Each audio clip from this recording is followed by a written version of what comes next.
Hello, welcome back to Thoughts in Motion. Adam and Carl here, and today what we're going to be talking about is how following your purpose can change you dramatically.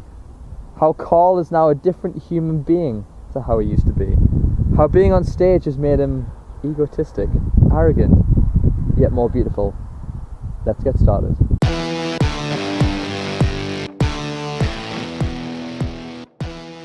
So following your passion, so for me it's thoughts in motion and public speaking, and for Carl it's following his musical aspirations. Now for me, because I'm going to start this off, things have changed quite a bit in the last year for me, I think, with this kind of stuff and the stuff that I post and things like that. I've become a lot more confident now that I know what I'm doing. I think when you follow your purpose and you know what it is you do and you follow that sort of like that path, so to speak, you become more confident in your own ability. It's almost like you walk through people and you know, like people kind of get out your way.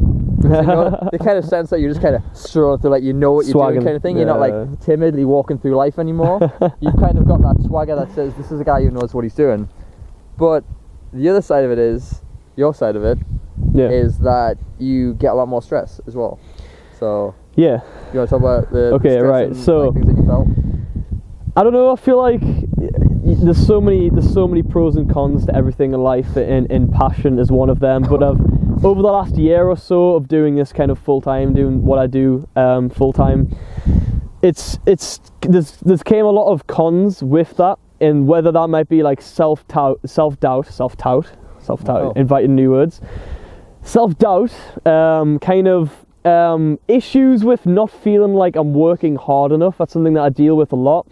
It's like the more work that you do, you feel like it's less and less. It's really weird. It's really like, so like if you take on more work, then you feel like you're still not doing enough, and you constantly feel like you're not doing enough. And that's kind of relating back to what a lot of people feel, where they feel like they're not enough. It's not feeling like you're not enough, but it's feeling like you're not doing enough. Yeah, like you feel like there's always more to do. Like. Not enough practicality in what you're doing, kind of thing. It's almost like you're not fully sure of like what's going. Like you kind of feel like no matter what you're doing, it's never good enough. Like, there's always more that you could be doing. Exactly. And because of that, that's what leads to the stress that you first kind of asked about before. So that's obviously part of the cons as well. And a lot of stress comes about doing what it is that you're passionate about, especially if it's full-time or for a living and things like that. Because you have a lot to live up to, and whether that's a lot to live up to personally or a lot to live up to kind of to whoever it may be. Realistically, you should never live up to anyone's expectations anyways, whether that be like family or friends. Other than your own, Other than your own. So I would always say it's always living up to something that you expect of yourself. You want to be at a certain point, you need to be at a certain point, you need to do these things to get there, but then that causes so much stress and sometimes a lot of anxiety as well along that journey along the way. Yeah, I think a lot of people when they go after like something that they consider their passion or like their purpose in life, they kind of feel like it almost becomes like too much. But overwhelming. That's a good thing, because it means that what you're doing is challenging you. Because it would be pointless doing it if it didn't challenge you. And if what you're doing stresses you out, and it's it's what you want to do, there's a good chance that stress is good for you. It's growing you as a person. It's almost like when you're in the gym, like lifting weights, there's that strain on your muscles. It hurts and you want to stop. It's stress on the muscle. But it helps that muscle grow. So that's kind of what that stress is. But a lot of people sort of like fall by the wayside with it because they can't see the bigger picture. It's like, oh, it's stress, it hurts. But that's good because it makes you a stronger individual. And it's giving you things that you may not be prepared to handle. But the more you push into that, the more you grow as a person, and the more you sort of fall into your passion and you think, I can't actually do this. So I feel like in relation to a previous video as well, where I talked about good and bad karma, there is good and bad stress, and there's also what you do with that stress can then for like affect what it is to follow, basically. Like the stress of like sometimes doing the videos every week, like editing them and stuff like that is quite stressful. Finding locations, things like that, like that's good stress. That's stress that I want, because it means that what I'm doing is good. But there's another side of stress that's like, especially with this kind of work, what people think of your music and things like that. That can sometimes stress you out, because I've been called a lot of nasty names in recent years because of this stuff. Like I've been called misogynist. I've been called like cold-hearted. I even said that I don't understand. Like, you know, there's people that are like, you don't understand my story and problems and things like that. Yeah. And it's like, I do. They're just not that, like, they're quite common. They're not that special. Like, we like to think that we're more special than we are, but often that's not the case. And that's another example of why I've been called a cold-hearted bastard. But yeah, so when you sort of like follow down, you know, your journey in life, you will be open to a lot of scrutiny. And the more you put yourself out there, the more you start moving in the direction you want to go, you start pissing a lot of people off. There's a Doge over there. Hello, Doge. You start pissing a lot of people off, and this can cause you a lot of, you know, like these moments where you're like, oh, why don't people just get it? What I'm doing is for me. Why do you guys have to like fucking shit on my dreams? Yeah, but definitely. For you to have to push through that, like, I know you had a lot of shit back in the day, like when you first started out, people kind of took the piss and stuff like that. Like, yeah, I think we talked about it a little bit in the past. I think when it was kind of me. It was mainly like hammering a lot of like social media, like sharing photos, videos, posting about everything that I do. People get sick of it, obviously. But one thing I always like to remember is if I start getting like shit for what I'm doing, I always try to remember, what's the alternative? What's the alternative to doing this? That I just sit and cry about it? Yeah, like, I exactly. Whinge that I'm not, you know, someone else stopped me from doing it. That's kind of the negative con side of this whole doing your passion thing. But you were talking about kind of how it affects you. Obviously, there's a whole other spin on that, and that is the positive side, which means that I feel like a lot of the time, I know personally, you look at life in a different way. Like I don't kind of. Like a lot of people might look at life in a really kind of like tunnel vision way, but because I do my passion for a job, for a living, whatever it may be, I don't know, I just feel like my mind's much more kind of open in general to life, to other things. I don't look at certain days as a certain thing. I look at every day as a task, as a challenge, as a new opportunity to grow, a new opportunity to do this and that. And a lot of people don't look at things that way because they don't have that passion, or they're not doing that passion. I think that sort of that passion spiral of like, you kind of become more open the more you do stuff is quite a powerful thing. Like if you can, when you start, you'll notice that you go like, ooh, a little bit up, and things start to get better for you. Yeah. And then you're like, oh, because it's getting better, you want to do more, so you go up again. Yeah. And then you go up again, and then when you hit a setback, so like you hit like a success barrier in your mind, you might start to slide back down.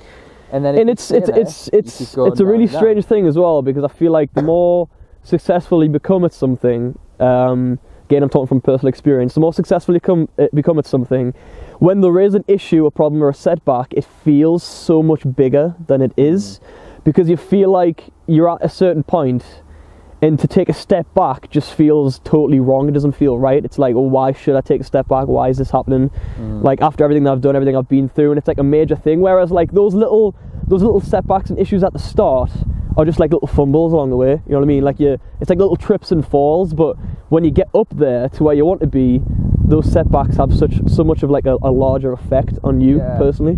But it's weird because I don't think, going back to that point that you mentioned earlier, actually, I just thought of a good point. Where you said like what you do is never enough. Yeah. No matter what you do. So I would say that you were a successul guy, because you've got your own albums, you've got your own business. You are a successful guy. Thank you. Yeah. You're welcome, sir. But have you heard of the band Megadeth? Yeah. The guy in that, I can't remember his name.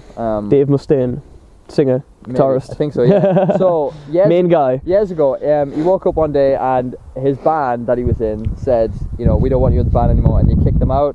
And he went through a massive big depression and stuff. And the band that he got kicked out of, it wasn't him then, it was someone else. Was Metallica. Oh yeah, yeah, he got kicked out of Metallica. Yeah, right. And you know, he watched Metallica grow into one of the biggest rock bands ever, one of the biggest metal bands, in what you class them as, one of the biggest bands ever.